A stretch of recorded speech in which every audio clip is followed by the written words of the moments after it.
Hey guys, Walt here with TAV. I wanted to do a kind of a quick rundown on the two vehicles we brought to SEMA this year, and to thank Baja Designs for allowing us to join them and setting us up with a couple spots here at SEMA to showcase their lights. And I'm going to go over what we did on the Ram, the light placement, the lights that we're using, and the reason why we use these lights. And same thing on the Land Cruiser that we brought. So starting front to back, I'll cover why we're using the beam patterns we're using, the light model that we're using, and the colors that we're using. And a lot of people think that because you have lights throughout the truck that you have to be running them all the time, and like, oh my gosh, it's so much light. But you could use them all the time, but that's not necessarily why they are here. We've got lights down low for a reason, we've got lights up high for a reason. So starting on the front to back, you'll see on a lot of our builds we like to run the LP series lights. This is the LP9, and this is one that's white, and it's a driving combo, so you can see the lens pattern changes from the different diodes, but there are 9 diodes in the front. So you have a low power, which is these lower diodes here, and then with the switch you have high power, which is all of the diodes that come on. But you also have side lights. There's diodes in either side of this, so you have a wider pattern of light. And you'll hear me say this a lot throughout the truck. I like to use overlapping fields of light, so you don't have dark spots in between the lights and you have overlapping fields of light. So running down the highway, you can run just the white. If you're in an area that you need distance light, these are down low, so they're across the ground really far, down low to the ground. What that does is you'll see the reason we're using lights higher and lower is it helps mitigate shadows. So if you have, say, a flashlight and you hold it at your chin, you cast shadows across your face, like you do with little kids and stuff, to make a spooky face, you see shadows come across your face. Well, if you take the flashlight and you hold it away from your face and you shine it more at your face, you reduce the shadows. So if you have a light throwing light really far down the road, down low, but then you have something also high, you can have those beams of light cross each other and create more of a blanket of light, high and low, and separately too. They're all wired separately. So we can run white if we need them. We can run them high and low power. We can run amber separately, high and low power.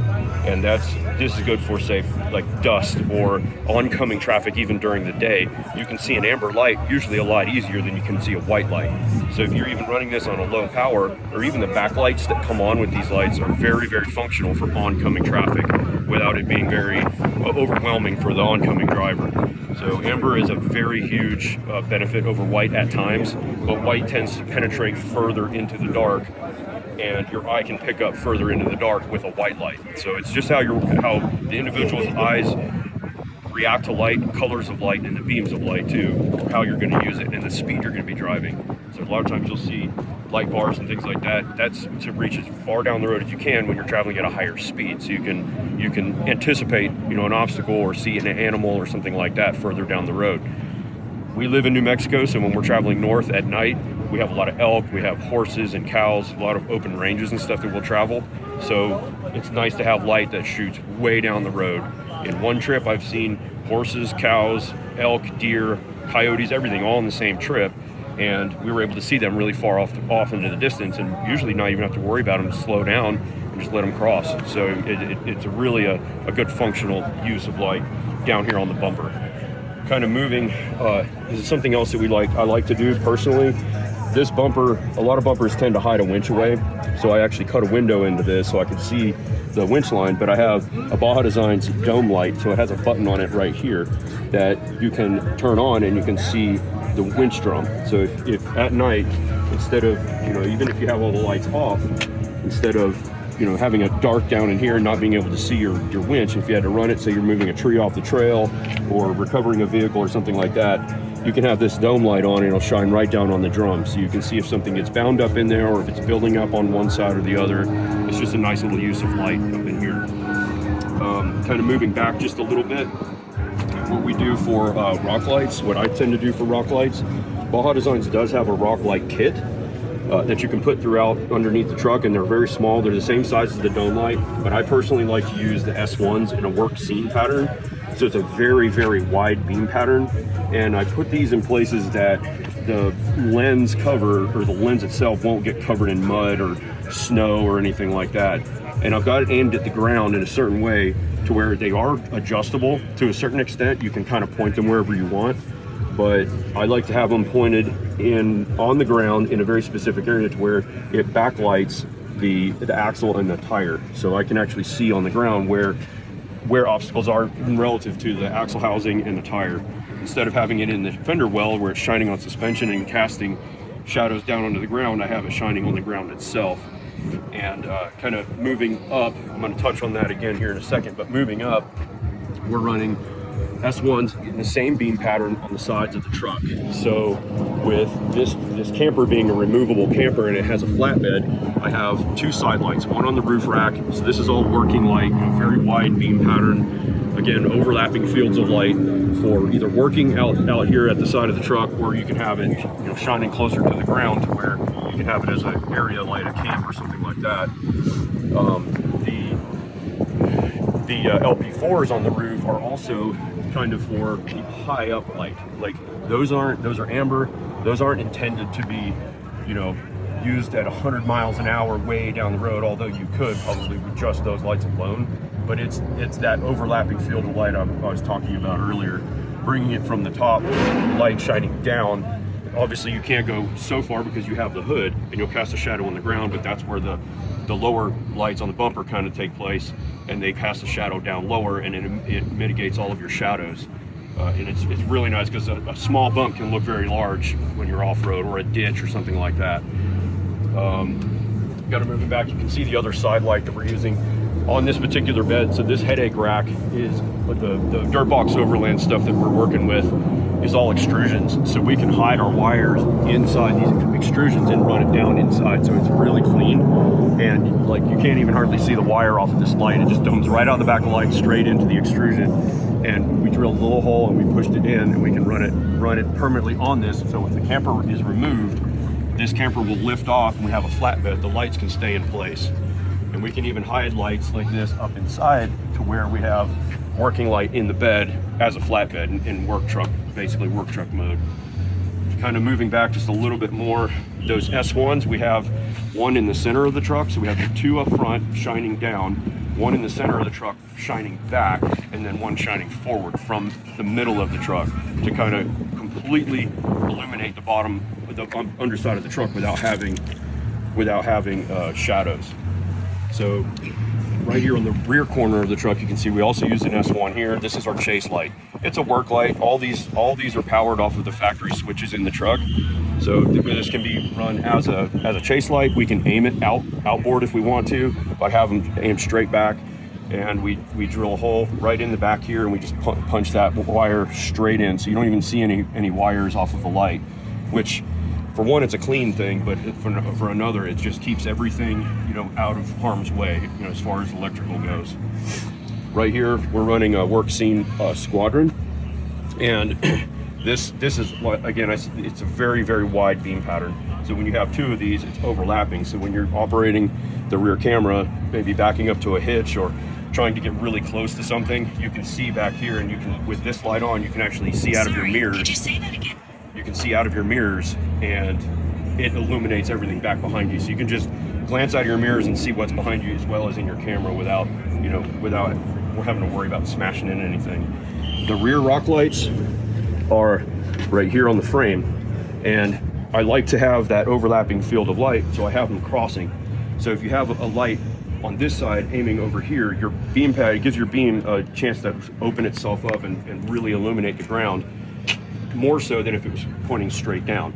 So if it's pointing straight down here, it's going to illuminate down here. It'll be wide, but if you have it pointed over there, it's going to illuminate the entire underside of the truck, but most importantly, the ground.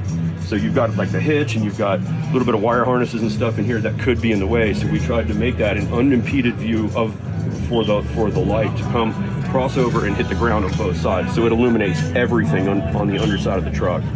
So it's more so if you're having to work under the truck, or you have a spotter or somebody helping you drive at night in a very technical situation, you can illuminate everything as the spotter, so the spotter can see that for you. So the other rock lights that I was mentioning earlier, we have one in the rear, at the center of the truck, shining rearward. So it's up on the cross member, the center cross member of the truck, shining back, straight back, and that is intended to shine in front of the rear tires, and so you can see your diff.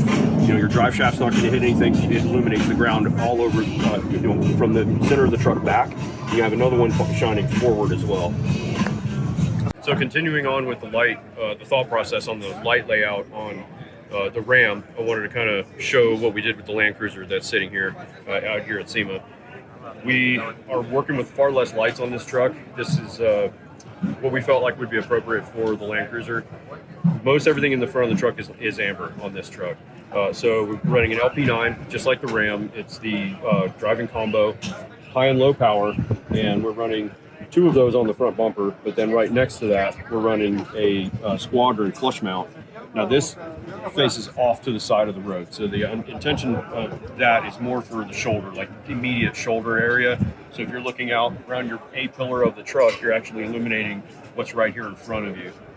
That's handy out on the trail and stuff like that. It's also effective for oncoming traffic, so they're not looking straight into the diodes or the lens of the light. It's actually shining off to the side, so it's less intrusive for them. And you can actually run the LP9s on low beam, so it's just the bottom 3 diodes.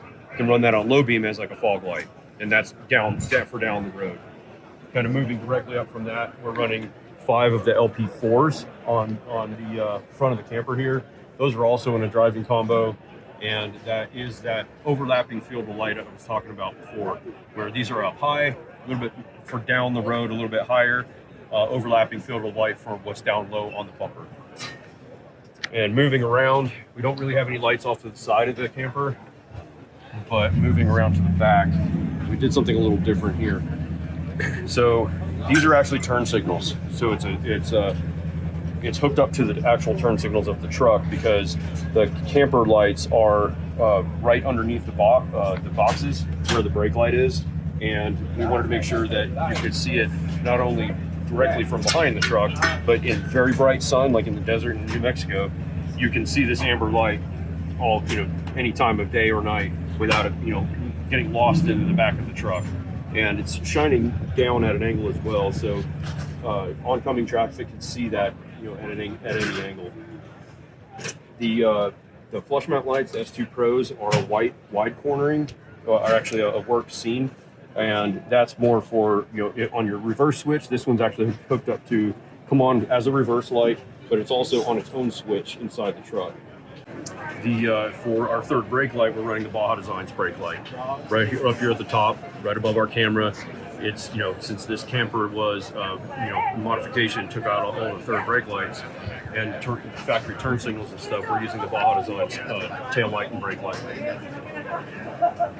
Again, I wanted to give a really much appreciated shout out to Baja Designs for inviting us along, having us out here, and supporting us with the lights on these trucks.